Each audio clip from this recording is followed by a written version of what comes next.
Maharashtra scooters limited के quarter four नतीजे आ चुके हैं। क्या इस बार कंपनी ने इन्वेस्टर्स को खुश किया है? चलिए देखते हैं शीट के वो असली नंबर्स जो आपके लिए जानना जरूरी है। शुरू करते हैं आज का एनालिसिस। Total income. सबसे पहले बात करते हैं कंपनी की कुल कमाई यानी टोटल इनकम की। इस क्वार्टर में कंपनी ने 651 लाख की टोटल इनकम हासिल की है। अगर हम इसकी तुलना पिछले क्वार्टर यानी दिसंबर के 644 लाख से करें तो इनकम में हल्की बढ़ोतरी दिख रही है। लेकिन अगर हम पिछले साल के इसी क्वार्टर यानी मार्च 2025 के 675 लाख से कंपेयर करें तो इनकम में थोड़ी गिरावट दर्ज की गई है। वही पूरे साल का रेवेन्यू 31,324 लाख रहा है, जो पिछले साल के 18,520 लाख के मुकाबले एक बहुत बड़ी जंप है। Total expenses. अब नज़र डालते हैं खर्चों पर। इस क्वार्टर में कंपनी का टोटल एक्सपेंस रहा है 105 लाख। पिछले क्वार्टर में ये खर्चा 89 लाख था और पिछले साल इसी क्वार्टर में ये 238 लाख था।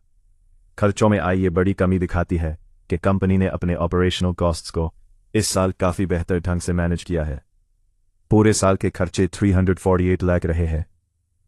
Net profit. अब आते हैं सबसे मेन पॉइंट यानी प्रॉफिट आफ्टर टैक्स पर।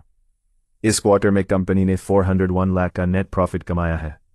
पिछले क्वार्टर में ये 412 लाख था, यानी क्वार्टर ऑन क्वार्टर थोड़ी सी कमी है।